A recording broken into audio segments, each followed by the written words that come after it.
Welcome to Paper Trails, a podcast by Albemarle Paper about restaurants, industry news, and entrepreneurship. Hosted by Nick Kalogeromitros. Each episode features insights from industry leaders, business owners, and experts sharing what it takes to grow and succeed. What's going on, guys? How are you? Welcome back to the Paper Trails podcast. I am your host, Nick Kalogeromitros, and I'm excited. This is going to be Season 4, Episode 3, and I'm with Aimee Larson, president of Conway Group, okay? Conway Restaurant Group, okay? And we are at Napa on Providence. Absolutely fantastic, gorgeous restaurant. I've been here before. I've eaten here. Fantastic experience. Great. Okay? And so we are super pumped to have you guys just sit in on our conversation to talk a little bit about you guys, your expansion, your brand, all that you have. I mean, I know off air we were kind of talking a little bit about what you guys got going on, and it's really cool. It's really cool to see what you guys over the last 4 years, 3, 4, 5 years. Yeah. The direction you're going, the brand, where you guys are going with it, your expansion, the restaurant. I'm super pumped to have you guys on. If you guys are not subscribed yet, make sure you guys, Paper Trails, Albemarle Paper, YouTube, all the platforms, Apple Podcasts, Spotify, we're on there. And so like, share, send it to your favorite friend. If you guys want to know the kind of backstory of all of your favorite restaurants, that's our goal here, is to give you guys a little sneak peek on what's happening in the restaurant hospitality scene. Or if you're an entrepreneur, you know, we have occasionally sprinkled in entrepreneurs throughout, you know, the season. So, Aimee, welcome to the show. Thank you. So I'm excited to have you on. I know we've been working on this for a little bit, and so let's get a little bit into your background first. Okay, and then we'll, you know, after that we'll dive a little bit into the restaurants, the excitement, the expansion, all you have going on. So, where are you from? Give us a little background. sure. So I'm originally from Southeast Michigan. Okay. So I grew up in a suburb outside of Detroit, Michigan. Okay. So heavily automotive, influenced. And I worked in automotive within mostly the HR and legal functions. Okay. So I have done that for various manufacturers, and then I moved here to Charlotte in 2005. Okay. And it was supposed to be a 2-year assignment. Okay, so with whoever you were working with? I was with Textron at the time, Okay. a holding company, and they had locations down here, actually in Stanley County. Okay. And so I was here for about 6, maybe 9 months. I got through my first Charlotte winter, which was lovely. I was gonna say, like, for anybody watching this, that winter is a mild term compared to probably what you're used to. Oh my goodness. What are if people don't know, what are winters like in Michigan? You know, they're cold. They're cold, they're snowy, they're gray. You know, the summers are beyond compare, but like the cloud cover and the gray kind of rolls in around October. And it doesn't leave until April. So you don't see a lot of sun, and the weather can be quite brutal. So we're not having like 70-degree days like we just had in early March. Oh, goodness, no. Goodness, no.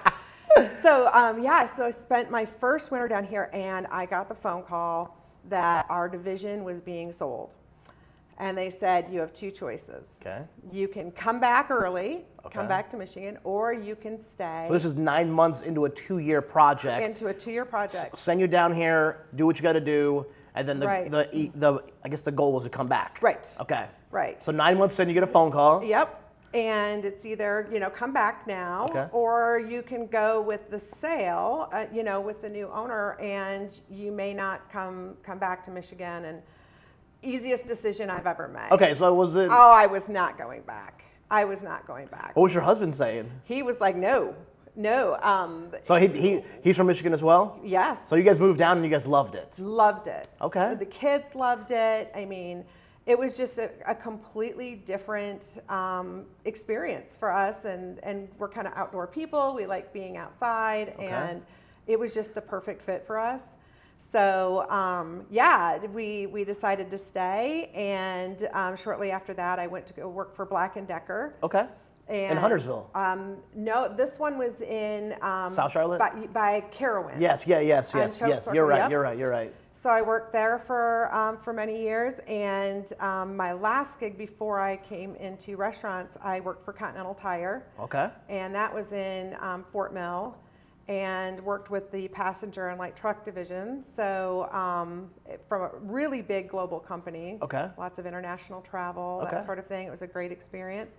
And I got a phone call from Jeff and Paula, Okay. who we had met in the restaurants previously. So we had a great relationship with them socially. Okay. And Just from being customers? it started out being customers. Okay. My husband and I were there late one night at the Ruth's at the time in South Park. Okay. And we were waiting to pick our youngest daughter up from a party.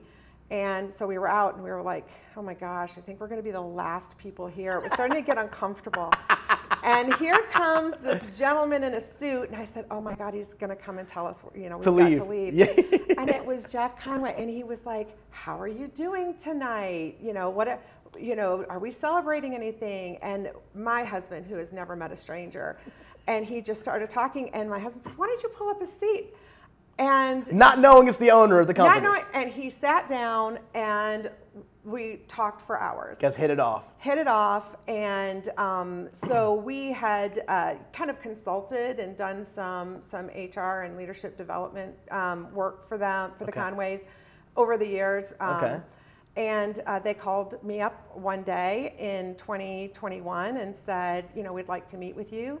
We'd like to do more and build more structure into the restaurant group from a HR and systems perspective, and would you talk to us about that? Okay. And so I did talk to them about that and gave them a lot of what I thought would be good ideas and what they needed, and at the end of the dinner they said, well, we want you.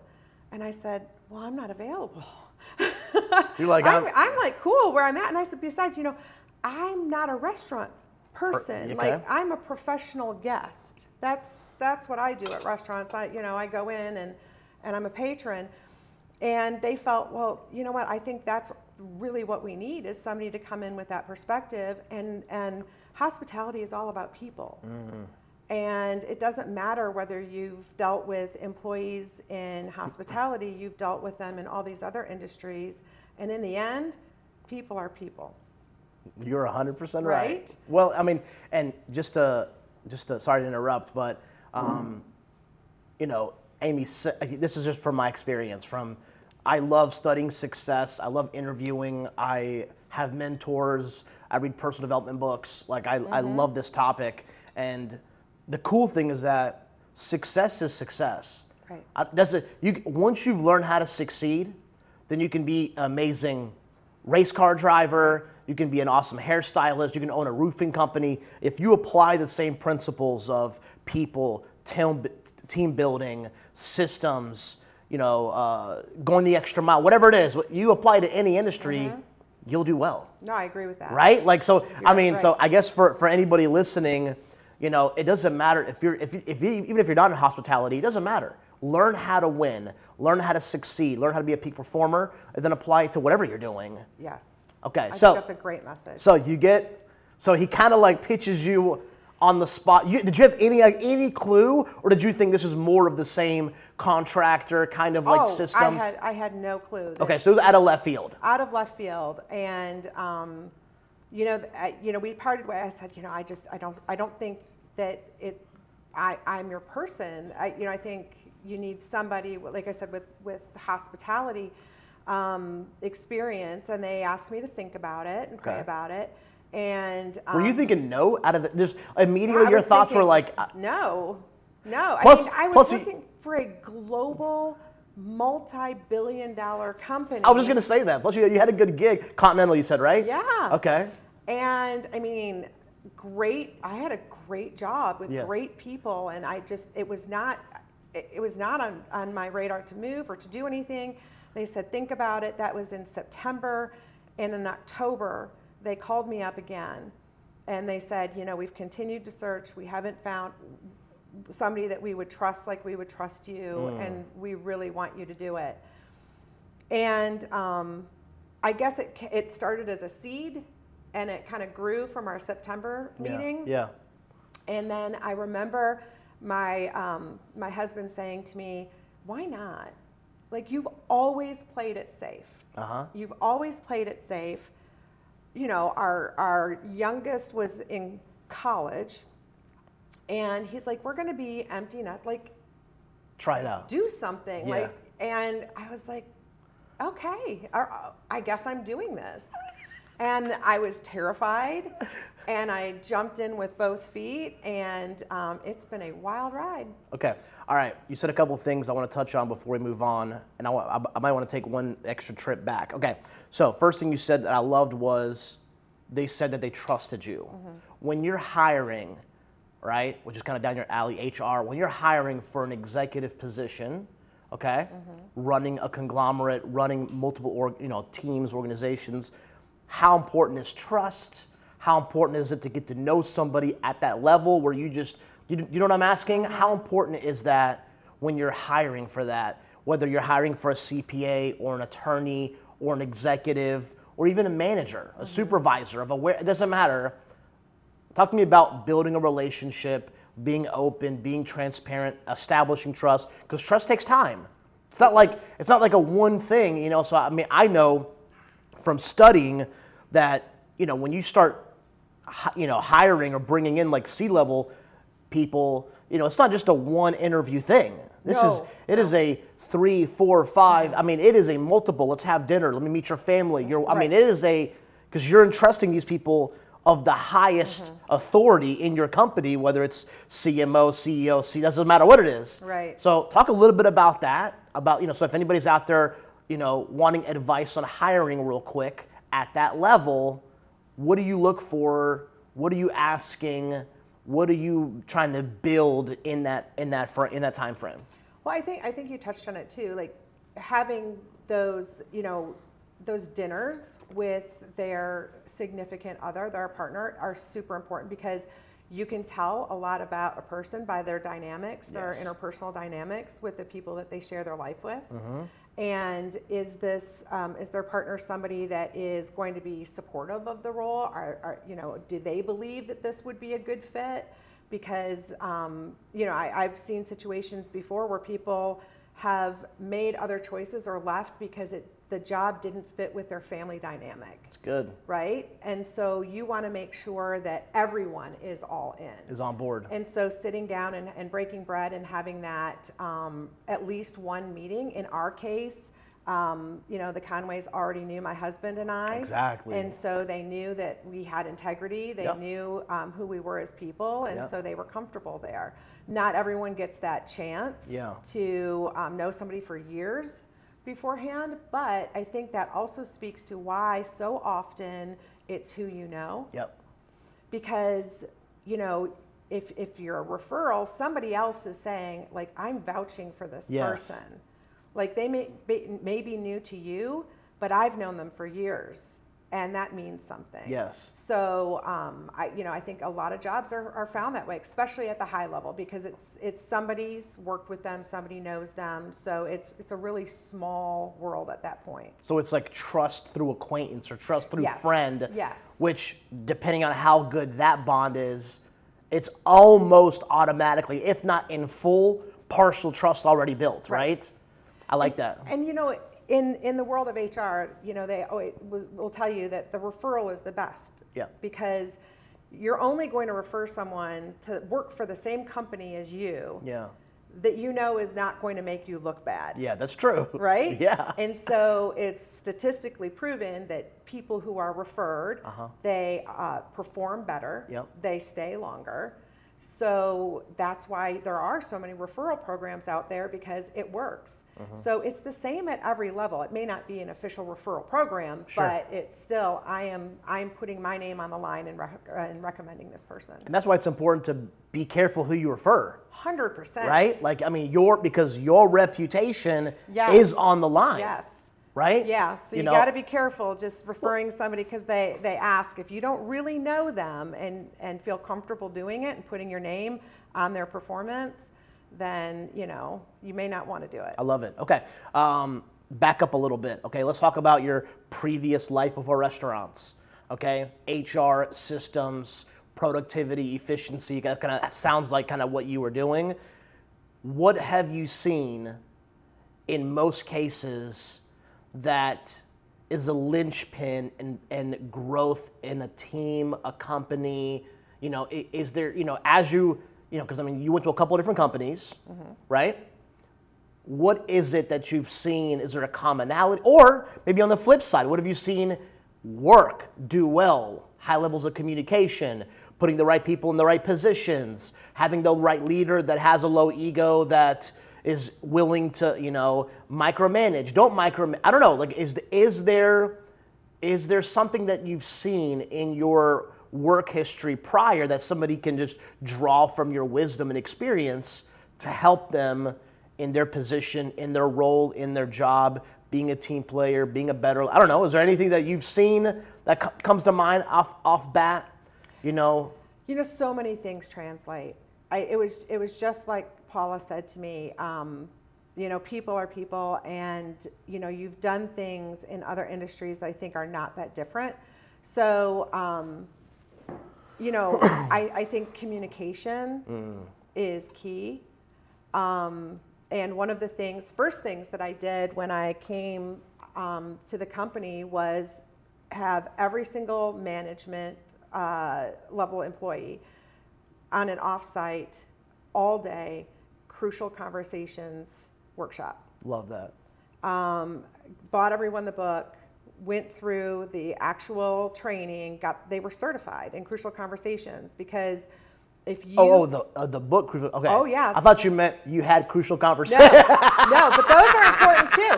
But the thing is that a lot of people don't know how to have them. Who's the author of that book? They want to have them. You know? You're going to ask me that, and I'm Okay. going to blank out on it. All good. It's okay. Continue. But yeah, no, it's a fantastic book. The principles of, you know, how do you have conversations that are crucial when they're high stakes and they're high emotion, and how do you do it without, you know, shutting other people down and that sort of thing. And I've used that in different industries because it translates. Yeah. So, you know, just being able to talk to people and frame things and have those difficult conversations without leaving people feeling, you know, dismayed and uninspired, but walking out of there going, okay, you know what, that was a tough conversation, but I know what I need to do now. So that was one of the first things that I brought and did. And, you know, this was years ago. Managers still talk about how much they enjoyed it, and that, you know, because this is something you can use at home too, not just at work. Sure. But yeah, I mean, just really making sure, my big ones are making sure people have the tools they need to do their job. And asking them for feedback, going and saying, you know, what do you not have that you need? You know, what could help you do your job better? And making sure that you're communicating all the time with your folks. And you'd be surprised when you have that trust, they're going to tell you. Sure. They're going to tell you what they need. And once you really get to know them and establish a relationship, sometimes you'll see what they need before they come and ask you. Yeah.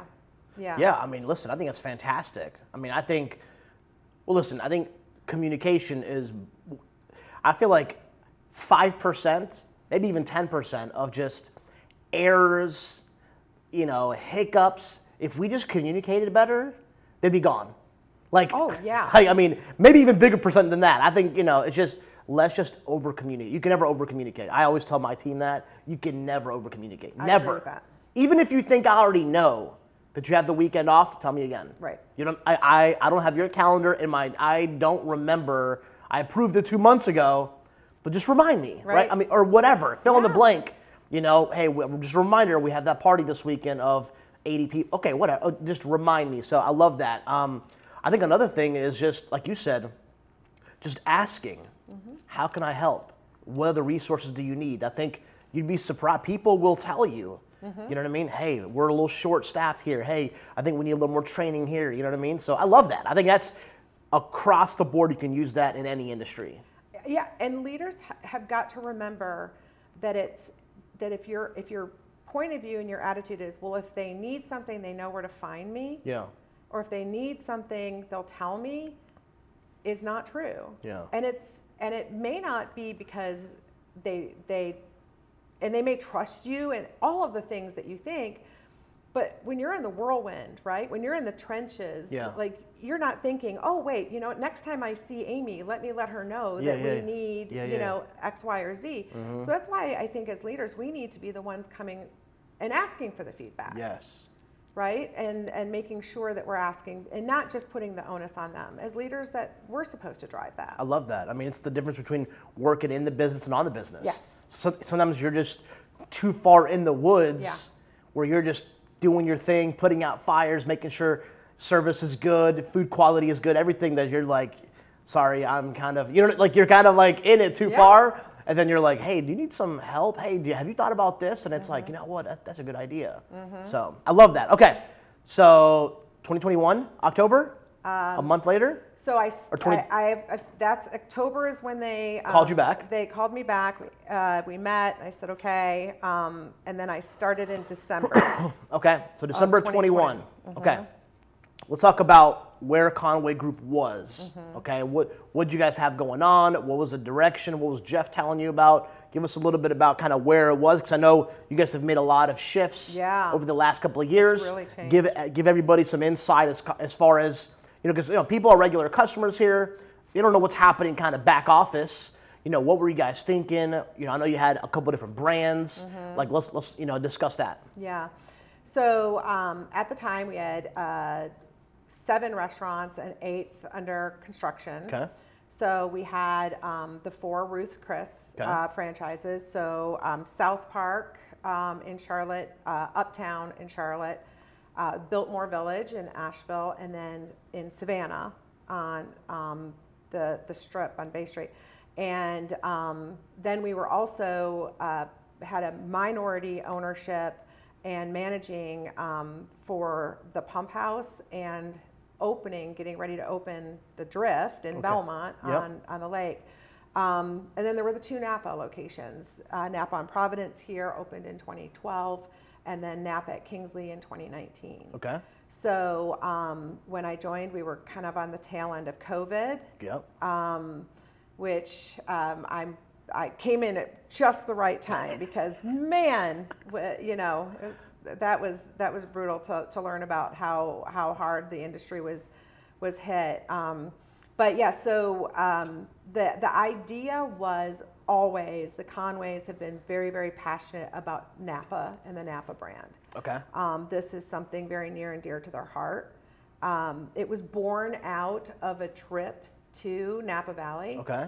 So there is a wonderful winemaker, and his name is Hank, and he actually is the owner of Burley Wine. Okay. So he's kind of a local guy. He went to Lenore Ryan College. He played local football. Guy here. Yeah. Okay. Yeah. I don't know if it was like local Hickory, there. Like the Charlotte. No, I get it. I wasn't sure if you meant local to Napa Valley. Oh, well, no. So yeah. So Hank and his wife Bernice.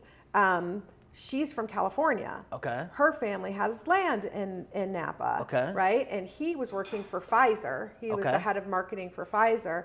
And he was a good friend of Jeff's. Okay. He retired. He, like so many people, I'm going to retire. I've got land and family land in California in the Napa Valley. And so we're going to make wine.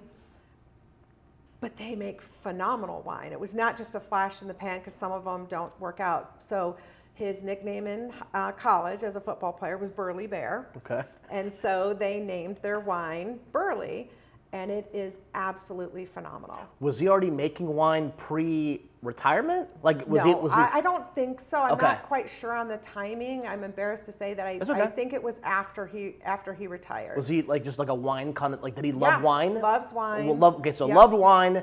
His wife's family has got land in Napa. Retires. I'm sure. Ambitious, wants to do something, doesn't want to sit around. He's like, you know what? Let's do some wine. Fantastic guy. So they built a beautiful home in the vineyards, and Jeff was one of the first people to support and carry his wine in his restaurant. So they have a very special relationship. Okay. They invited the Conways out, and that experience of being there on the Burley grounds and eating the food and drinking the wine was so monumental for them that, Paula tells the story. She was sitting on the porch. She was looking up across the beautiful land and thinking, how do we bring this back? How do we bring this back? Because I feel such joy and such happiness. Like, I've had such a wonderful experience, the food, the wine. I want to bring a taste of this back to Charlotte. Yeah. And so that was the dream for the Napa brand. Okay. And so that has been very personal for them. So in order to really fully concentrate on growing Napa, ended up selling the franchise for Ruth's. Okay. Had another gentleman, Ryan Rands, has a large number of Ruth's franchises in the Midwest. Was interested. Okay. And so it worked out perfectly. And so now we were down to 4 restaurants. Okay. And then last year, actually, it was last year, we ended up moving away from managing the Pump House and Drift. Okay. With our partners there, lovely people, and they're like, we've got it from here. Okay. So that you can really go and focus on the Napas. Perfect. So we opened our 3rd location in November. Okay. And we're working on our 4th location in Raleigh that will be opening in the beginning of May. I love that. Have you ever been to Napa? I actually have not. I've been to Miresu, so more northern vineyards, but I've not been to like Napa. Okay. I haven't either, but I have a cousin of mine who is a server at a top steakhouse in New York who just has been in the restaurants his whole life. He's from Montreal, has lived in New York, has managed my dad's restaurants, has traveled all over Europe here. And he took a trip with his wife a couple of years ago to Napa, and Aimee, the reviews, how he couldn't stop talking about this trip. Like it was, and I was like, no, Steve was like, no, Nick, like you gotta go. Like I could not believe how much he raved about, like I'm like, out of all the places that you've been, Europe, we're from Greece, like this. And he was like, this area, the food, the wine, served, like he's like, the people. Yes. Yeah. So anyway, I mean, I haven't been, but I'm like. It's moving. I know, and I keep on saying I'm going to go, and then something comes up, but I am going to go. Oh, for sure. But me too, at some point. But I've never been, but I've heard of it. I know it, the aura, But until my cousin told me, no, like you got to go. Like this is a must. I really didn't know how special it was, right? And so for Jeff and his wife to go there and to have this dream, like this seed of a dream built. I mean, if this was built in 2012, so it got to have been, late, whatever, 07, 08, 09, whenever they went, that like it was that special. Yes. That's like, hey, Charlotte, we got to have something like this.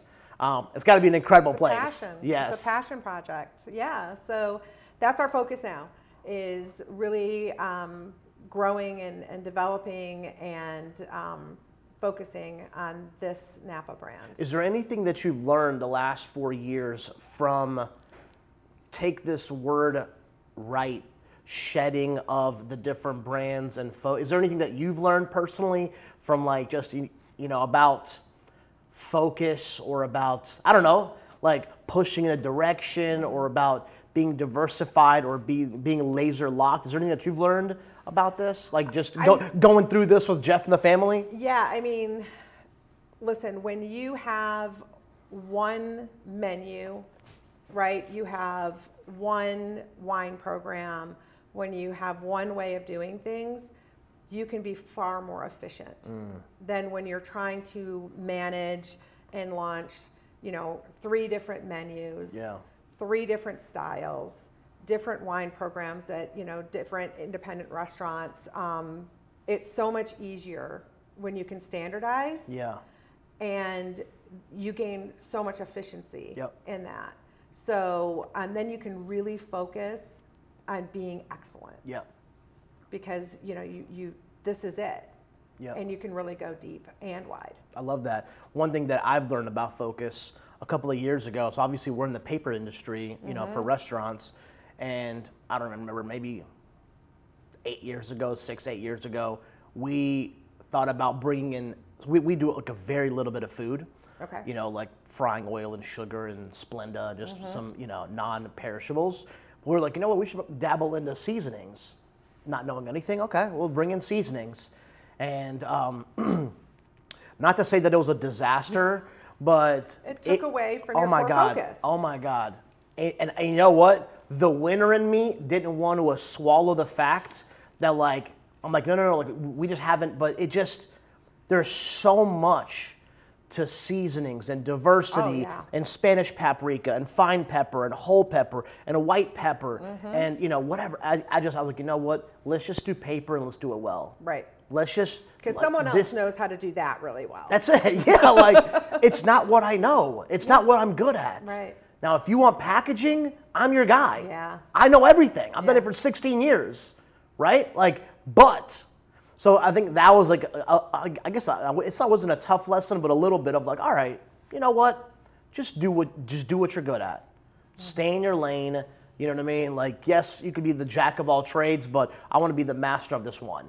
Like, let me just, you know what I mean? So I kind of like understand a little bit of kind of, you know, maybe what you guys were kind of have done and are going through. And so I like that. I like that. Because there's power in that. Oh, for sure. You know what I mean? I mean, you can have water coming out of a hose and it doesn't do much but just provide water, or you could have water that goes through a pressure washer that could rip the skin off your foot. Right? Like, you know, multiply, same water, but focused effort can get a lot more done and accomplished. Okay, so let's talk about the restaurants. For anybody that hasn't been to a Napa, okay? Let's talk about food, vibe, wine, I mean, because it's a beautiful place, gorgeous place. Talk to the person that has never been here. Let's talk a little bit about the brand, what you guys are trying to, you know, show and kind of, you know, bring to Charlotte a little bit. Okay. So one of our core values is gracious hospitality.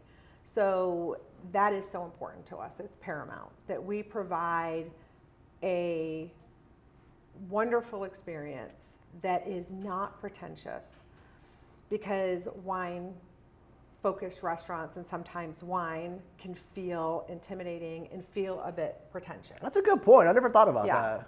So, you know, we want people to feel comfortable. We want people to feel comfortable learning and asking questions.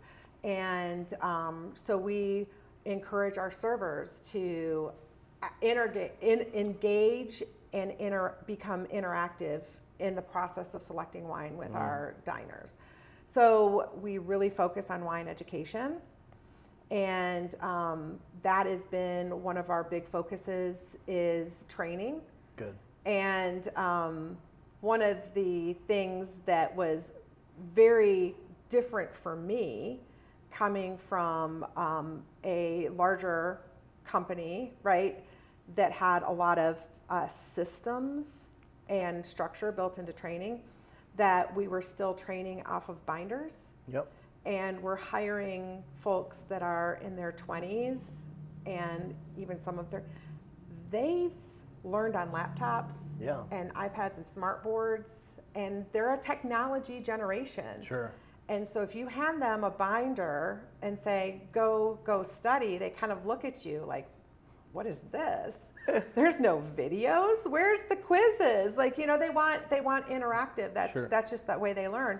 So you have to realize, one, if we're going to set up our staff to be successful, going back to tools, I need to deliver it in a way that they can receive it the best and get the best result. So we've really worked on getting our training, especially our wine training, into a system they can do on their cell phone, an iPad, a computer, It's got videos, pictures, it's got, you know, examples. So it really helps learners from all those facets, because we want them to be a resource for our guests.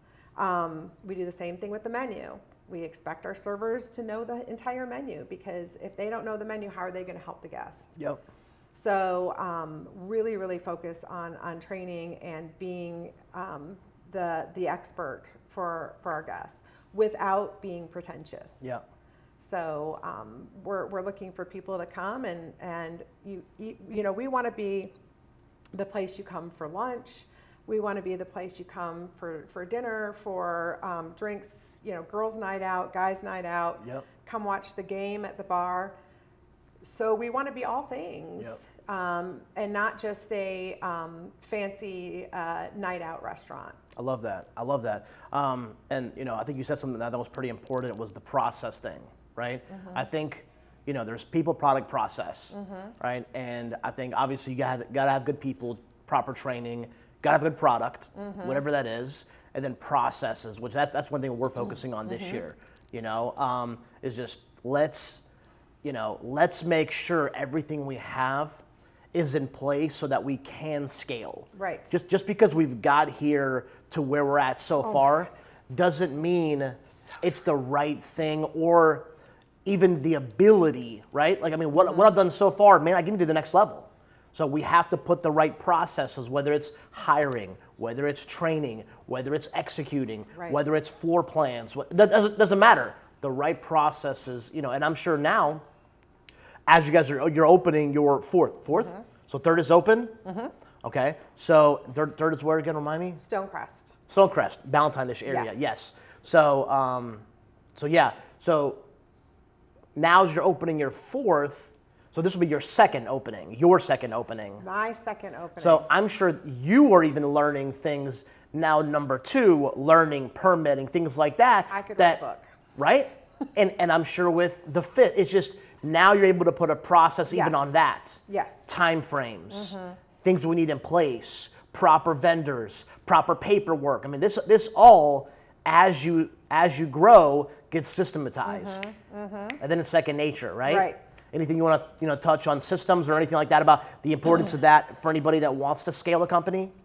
Oh, definitely. So we spent a great deal of time, and I'm going to refer to another book that I do not know the author to. Okay, it's okay. It's called Scaling Up. Okay. And we, as an executive leadership team, got the book and we worked the book. It's got process. Like, you have to define your roles. You have to define responsibilities. You have to build a foundation. That's where, when we said we're really going to do this Napa brand, we had to develop, you know, our core values. What is our mission? What do we want to do? Our why. Your why is so important, right? So making sure that we had those things and then building that foundation. If you don't have that foundation, it's not going to hold. Yep. So, you know, deciding how are we going to deliver training, and we, in my case, invested in an LMS system, a learning management system.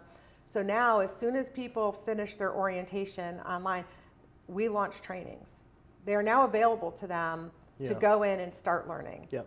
And kind of meeting them where they're at. Yep. That also builds an efficiency. So what before would take a person sitting with them, going through and explaining and everything like that, now they can do on their own. So now I've kind of made it so I'm not tying down a coach, you know, 100% of the time. So that builds some efficiency. So it's just really knowing your processes and setting it up and setting up your foundation, and then you can scale. But you have to think about those things first and invest. Yeah. And it takes time. It does. I mean, I think that's the difficult part, but the necessary part. There's trial and error with it. It will take time. Be patient. And you're gonna mess up. Yes. I tell the team all the time, one, if you're not making mistakes, you're not trying. Yep. Right? We're just phoning it in. Make mistakes. I will never be mad at you for making a mistake. Yep. I have a couple rules. One, don't lie to me. Yep. So if you make a mistake, own it. Yep. And learn from it. Yes. So, you know, a lot of our best learnings in life are from painful mistakes, Sure, right? Sure. So I think mistakes are healthy. I welcome them because it means we're trying something new, we're doing something different. So you're going to mess up. You're going to mess up. And it's okay. Yeah, I mean, I can be quite candid with this last opening. It's been painful. We messed up. We had delays after delay after delay on construction. We were supposed to be open much earlier than we were. And, we were told we would have the building, so we opened up our books and open table for Thanksgiving, and delay. And then we ended up opening the restaurant the week of Thanksgiving. And you got crushed. We got crushed. I mean, we weren't ready. Yeah. We weren't ready because we lost too much training time. Yeah. And you need that training time pre-opening. Yep. We had a seasoned management team that came from other restaurants. We had our leadership team. But if you don't have the boots on the ground at that first level, if they're not fully trained and you haven't invested there, then you've got nothing. And so that's my biggest learning. It's kind of one of those things where if I could go back in a time machine, I would go back and I would say, let's call all these people and say, we'd love to host you at one of our other restaurants, but we're just not going to be open yet. Yeah. And would there be upset people? Yes. But guess what? There's a lot of upset people when you don't have the right staff and you can't deliver on excellence and gracious hospitality and all the things that you want to. Yeah, because it's really, really hard, Aimee, to replicate, and I know this working in my parents' restaurants, it's really hard to replicate the stress of a restaurant, right? Like a Friday night when it is packed, it's like you think you're ready. You know the menu. Okay, put that aside. When it's time to deliver and you get double, triple sat, quadruple sat, and you got kitchen, goofing up and remaking dishes, and appetizers got to go out, and it is pandemonium, and I know it firsthand, and it's not easy. It is not, like, you do got to get some reps under your belt and kind of build up that stress level shield, or kind of, you know what I mean? No, I agreed. And when you feel like you're going to open and you hire a bunch of people and you give them a start date, and then you call them back and you're like, yeah, actually, just kidding, the start date is moved out. Yeah. You lose people. Yeah. So that rock star staff that you picked through these hiring fairs and everything like that ends up not being the staff that you have when you go to opening time.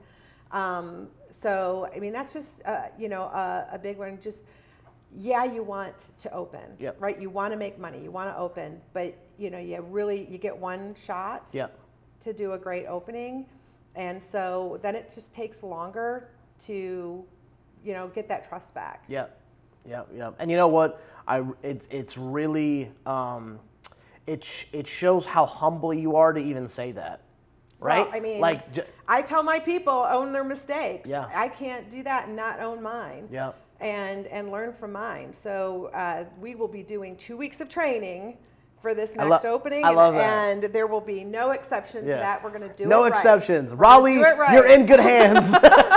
When is Raleigh expected to open? So we're looking at the first week of May. That's awesome. So here coming up. Yes. That's awesome. Yeah, it's very exciting. Mm-hmm. So Raleigh, RTP area, you guys are in for a treat, right? So what area of Raleigh is it? Glenwood. Glenwood. Okay. Glenwood area. Awesome. So it's like right between North Hills and Crabtree Mall. Gotcha. Okay. I'm not super versed in Raleigh. I'm going to be. Me neither. But right shout out to that area. And I show up at the restaurant and then go home now. Love it. So. Okay. Favorite dish here at Napa? Oh my goodness, that's like asking. Just pick one. My favorite child. Your go-to. What is your go-to? If you want somebody to try something, what is it? Or a couple things. I don't know. Oh my goodness. Okay. So on this menu, I absolutely love the octopus. Okay. And I'll tell you a quick story about the octopus. Okay, tell me. So I have had octopus at a few different restaurants prior. Okay. I've had really bad octopus. And then I went with a girlfriend of mine. We were traveling on business, and I went to one of Grant Ackes's. He's also from Michigan. Okay. Alinea, and I'm trying to remember the name of the spot we went to, but it was his one Michelin star restaurant in Chicago. Okay. And I had the octopus there, and it was life-changing. It was so amazing. And so when Chef David, who writes our menus, he's our regional executive chef, said he wanted to do octopus, I was like, better do it right. Yeah. And he's like, my octopus is going to be great. I said, I believe your octopus is going to be great, but we've got to be able to make it on a Tuesday or a Monday when you're not in the building. It's got to be consistent. Yeah. And so the first 2 menus that he asked to put it on, I said no. And then he came to me and said, I need you to let me put this octopus on the menu. And I was like, okay, all right, chef, I've got to trust my people. Yep. I've got to trust my people. And he's delivered. He's delivered. It's spectacular. Well done, chef. Yes, he. I'm so glad that I trusted him on that. And love it. But so the octopus is fantastic. Okay. That's one of my favorites.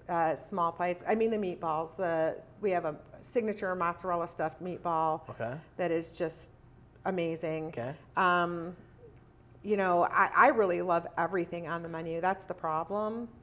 I have a hard time ordering when I get here, and generally I don't order anymore. I ask the server, what's your favorite? I'll have whatever your favorite is. Nice. And so that helps me kind of get out of my comfort zone and try different things, but I've never had anything that I haven't absolutely loved, and I'm not just saying that. Okay. Question about the Michelin star restaurant that you went to. What was that experience like? It was great. What was the restaurant that you went to with the octopus Michelin star rated? Yeah. Or was that, and I think it was Roysters. Okay. I think it was Roysters. I haven't been, but I've interviewed and had chefs on the pod that have eaten at some Michelin star, and I mean what they've told me, like the level of precision and detail and service is. I mean, obviously the food at all of them are going to be just amazing. But the service is just next level from what I'm told. But give me your experience. I mean, it was phenomenal. The servers just absolutely know the menu. Their attentiveness is fantastic. It was not pretentious, which I loved, and I just recently went to the Modern, which is a 2-star Michelin restaurant in New York City. Okay. How was that? It was spectacular. So again, the hospitality is just amazing. I mean, they focus on that. So we arrived early for our reservation. This is at the Modern. Okay. And so our table wasn't ready. And so my daughter and I were there for a girls' trip, and we were sitting at the bar. And when I looked to my left, I could see into the kitchen. And I could tell that it was their pastry, because I just knew from the kitchen. I'm like, and what I could see, it was just gorgeous, right? And I'm talking to my daughter, and I'm like, okay, this is pastry. I can tell this, and I'm just kind of giving her. And the bartender overhears this, says something to one of the managers who came over to me, walked up to me, and said, "Would you like to see the kitchen?" What? And I'm like, would I like? Yes, I would love to see the kitchen, but I don't want to be a bother. She says, no bother at all. So she walked me into the kitchen, and she clapped her, and she said, everyone, we have a guest, and everyone just stopped. And they said, welcome, and then they went right back to their work. But the precision, the cleanliness, it was like what a kitchen in heaven might look like, I guess. It was such an amazing experience, and it was quick, but just so synchronized and organized and beautiful. And then we went to our table and proceeded to have the most amazing meal. But everything about it was wonderful, and the attention to detail that they noticed, that I noticed, and then made sure that somebody said something or did something and did something about it. That's unreal. And that's the Michelin star experience. I mean, it's not just about the food. Yeah. The food's great. Yeah. but it's also the experience. I think even the bartender overhearing and just like, wow. Yeah. Like I want to go so bad. So I love it. Okay. Do you like wine? Love wine. Favorite wine? As we wrap up. Oh my goodness. My favorite, like actual wine itself, or my favorite varietal? Whatever you want. I'm not a wine guy. Now if you come here, you got to try the Burley. Burley is fantastic. Okay, so you got to try because of Burley Bear. Yes. Okay, so shout out to what's his name? Hank McCrory. Yeah. Hank. Okay, shout out to Hank. Okay, but so again, to pick a favorite, I really do love Chapelet. It's another one of our great partners. If you come to our newest location at Stonecrest, we actually have sections of the restaurant that are dedicated to some of our great long-term wine partners. That's cool. And Chapelet is one of them. Farniente is another fantastic wine that we work with. Burley, and then Foley family. Their wines, they're great partners. So yeah, it's hard. I have to say I'm a little bit spoiled now though. Okay. Because I very rarely pick my own wine anymore. Okay. Because we've got great somms, and so it's kind of like, hey, what would you like me to try that's new? And so I probably should get back to learning more, but it's hard when you've got experts that are going to pick out something perfect for you, and always get it right. Always get it right. I love that. Yeah. I love that. Okay, as we wrap up, last piece of advice for anybody watching this. So whether they want to make 2025 a better year in their career, or they want to start a company, or they want to excel, or they want to be a C-level executive or a president of a company in the future, or they're in the restaurant business and they want to learn about systems or being better. I don't know, is there one piece of advice, two things, anything on your mind as we're kind of having this conversation about hospitality, growth, learning, making mistakes, communication? Is there anything that you haven't already said, or you want to more emphasize on that you did say as we wrap up the podcast? I guess I would say, one, be vulnerable. That's one thing that, I have a wealth of business experience working for large multinational companies, but I walked in here admitting that I didn't know things. Help me learn. And listen first, and be vulnerable. Trust your people, empower your people. Never stop learning. I'm constantly listening to podcasts. Yeah, me too. In the car about restaurants and things like that. That's how I learned. But I'm always seeking to improve and network and talk to people. There are lovely people in this industry that will give you advice, that will talk to you. And sometimes I just had the great fortune of meeting Randy and Cynthia Garcia. They own Yunta, not #1 restaurant in Charlotte right now, according to Axios. They just opened Ocean, which is a sushi place in the Colony at Ray Road. But I met them at a wine event the other day, and we sat for like an hour after it was over just talking about the wins and the losses and just how hard it can be, but just being able to talk to someone about it and have that person that is like, yeah, that sounds like that was awful, but have you tried this? So just really having your network and talking to people, but just always be open to growth, and you can do anything. I love that. I might need you to introduce me to Randy. So, but it was Randy, right? Yeah. Okay. But you know what? I have to agree with that. I think, especially, just from my experience, the restaurant scene in Charlotte is fantastic. Mm-hmm. Like, I haven't been to other cities, but when I'm talking to chefs or have them on the pod or afterwards, whenever we talk, and they've been to other foodie cities, and they're just, I don't know, like, it's a little more competition. Like when the chef goes into another restaurant, they're kind of like looking sideways, and they're like, here it's kind of not. Like everyone's a little more, you know, and so I mean, I hope it stays like that. I hope we do have, these groups that are talking and giving suggestions, because there's plenty of business for all of us. You know, I agree, and I think finding ways to network and talk are really important. Yeah. And I wish I could get into other restaurants more than I do, Sure. because it's always good to learn. Because when you're in your own restaurant, sometimes you're sitting there and you're just looking at all the things like, and you don't always get to enjoy it as much. But you go into other people's restaurants and you just see, you know, all the great things they're doing. Yeah. So it's a nice break. I love that. Aimee, thank you for being on. Thank you for having me. Awesome. So season 4, episode 3 in the books.